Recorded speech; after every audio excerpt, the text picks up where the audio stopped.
Hi மகளே. தமிழ்நாட்டில் வந்து எலெக்ஷன் வரப்போகுது. ஸோ இந்த வாட்டி பார்த்திங்கன்னா பெரும்பான்மையாக இளைஞர்கள் தான் இருப்பாங்க.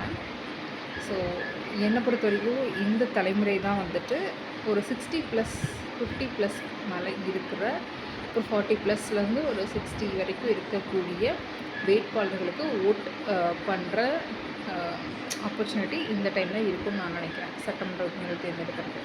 ஸோ அடுத்தடுத்த ஜென்ரேஷன் வரும்போது இளம் தலைமுறை வேட்பாளர்கள் வந்து எலெக்ஷனில் நிற்பாங்க. இப்போ பிரச்சனை என்னென்னு பார்த்தீங்கன்னா, டிஎம்கேவாக இருக்கட்டும், ஏடிஎம்கேவாக இருக்கட்டும், டிவிகேவாக இருக்கட்டும், கூட்டணிகள் சார்ந்த கட்சிகளில் என்ன சொல்கிறாங்க அப்படின்னா, ஒவ்வொருத்தங்களும் ஒவ்வொரு இலவசங்கள் தரதா சொல்கிறாங்க. ஸோ அந்த இலவசங்கள் பொருட்கள் சார்ந்ததா, இல்லை கல்வி, மருத்துவம் போன்ற அத்தியாவசியமான இன்றியமையாத விஷயங்களுக்கு சார்ந்ததா அப்படிங்கிறத நம்ம தான் யோசிக்கணும். ஒருத்தங்க என்னடானா வாஷிங் மிஷின் வாங்கி தரங்குறாங்க, இன்னொருத்தங்க என்னடானா வாஷிங் மிஷின், மிக்ஸி, கிரைண்டர்லாம் மாற்றுறதுக்கு 8000 ரூபா கூப்பன் தரங்குறாங்க. ஸோ இதெல்லாம் வந்துட்டு நமக்கு தேவைதானா? ஒரு மாத சம்பளம், 2 மாத சம்பளம் வச்சு நம்ம இதை வந்து சேவ் பண்ணி நம்ம வாங்கிட்டு போயிடலாம். இந்த மாதிரி இலவசங்கள் வந்து நீங்கள் ஆதரிக்கிறீங்களா?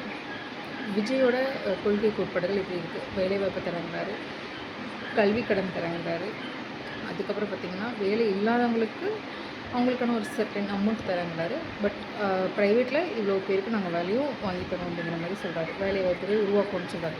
ஸோ வேலைவாய்ப்பு ஆட்டோமேட்டிக்காக இருந்துச்சு அப்படின்னாலே நமக்கு வேணுங்கிறத நம்மளே வாங்கிட்டு போயிடலாமே. ஸோ இதெல்லாம் நீங்கள் சிந்திச்சு தான் நீங்கள் இந்த வாட்டி ஓட் பண்ணணும். ஸோ டிவிக்கே நல்ல காசோடு தான் வராங்க. பட் அவங்க வந்துட்டு எதுவுமே பொருளாக தரேன் அப்படின்னு எந்த ஒரு வாக்குறுதியும் தராதனால நீங்கள் அவங்களுக்கு வந்து சப்போர்ட் பண்ணாமல் விட்டுறாதீங்க. எது கரெக்ட், எது பெஸ்ட் அப்படிங்கிறது சிந்திச்சு ஓட் பண்ணுங்கள். இன்னும் நிறைய சொல்லிகிட்டே போகிறாங்க. 1000 கொடுத்துட்டு 2000 தரங்குறாங்க, 1200 தரத 2000 தரங்குறாங்க.